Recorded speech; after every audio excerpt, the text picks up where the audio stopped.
A leading Catholic aid group combating homelessness says the big, beautiful bill will have an unprecedented and devastating effect on the poor.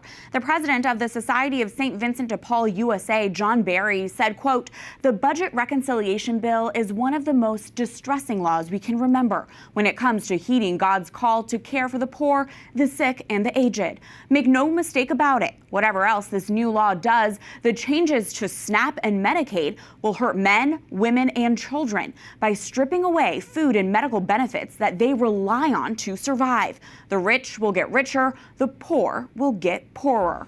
John Barry joins us now. The Society of St. Vincent de Paul USA, which he leads, has nearly 90,000 volunteers serving those in need in parishes across the U.S.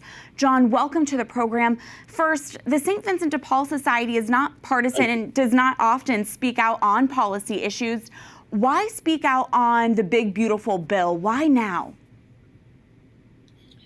Well, we have begun an advocacy campaign that actually began about 2 years ago when I became president of the society.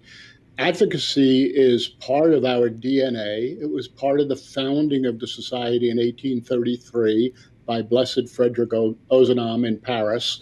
And he talked deeply and profoundly about the fact that it's not just charity, but it's justice.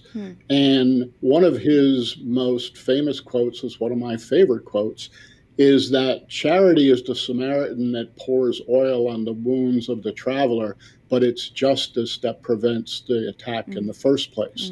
So the society has an obligation to speak out about the things that we feel need to be addressed.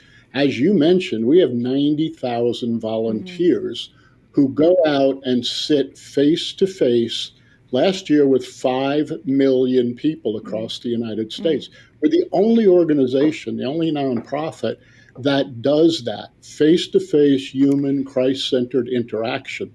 And we gather a lot of information from that, and we need to be able to inform our legislators, inform our leaders in this country about issues surrounding that. Well, that being said, you are on the front lines serving those in need. So put it into perspective for us. What is the state of poverty in the U.S. right now, and how do you foresee this new law playing a factor in our poverty levels moving forward? Poverty in the United States right now is at one of the worst levels it's been since it's been recorded. Homelessness in 2004 was measured in January in the annual nationwide count, at 770,000 people. That's an increase from 2002 of 32.5%. And it's the highest level of homelessness that has ever been recorded since the count began in 2007. There are a lot of reasons for that. The affordability crisis of housing, wage stagnation, the limitations on benefits across the nation.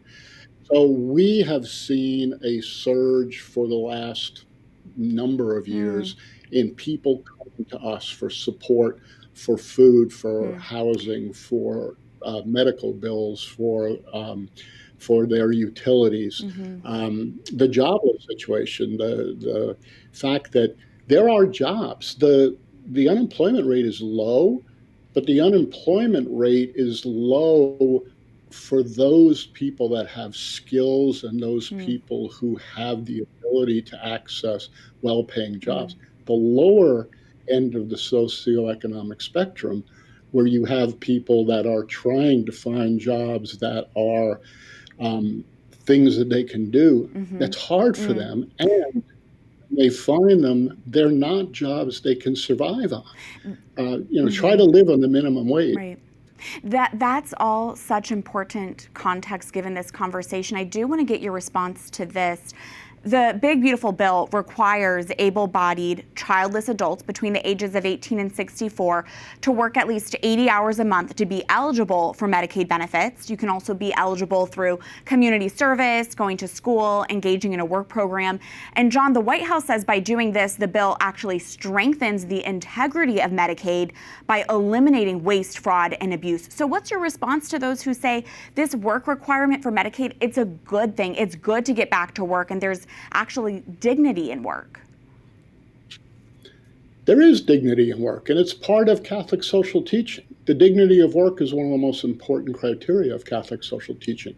The problem with the way the bill is structured is that the work requirements, the volunteer requirements that are in the bill in order to access Medicaid and SNAP are designed in a way that makes it a challenge for the people that are on those programs now to stay on them if they are outside of any kind of normative state of being. So take, for example, someone who is an elderly person caring for an even more elderly parent, a caregiver, what you might call an off-the-radar caregiver, taking care of them in their home. That person can't go and work because who's going to take care of the person in the home? Mm. Now, the bill says, oh, well, you can get exemptions for stuff like that. That's a challenge for people to go and do that.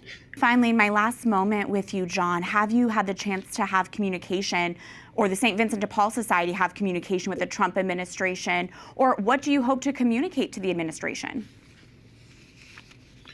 We haven't had direct communication with the administration, but I was up on Capitol Hill last month. I spent quite a bit of time with a number of the members of Congress. I had a very good meeting with the chairman of the Agriculture Committee. I met with a number of I met with a number of the staff from a number of the committees. We laid out our positions and we laid out our thinking behind it. We heard their positions. There was a respectful and open dialogue.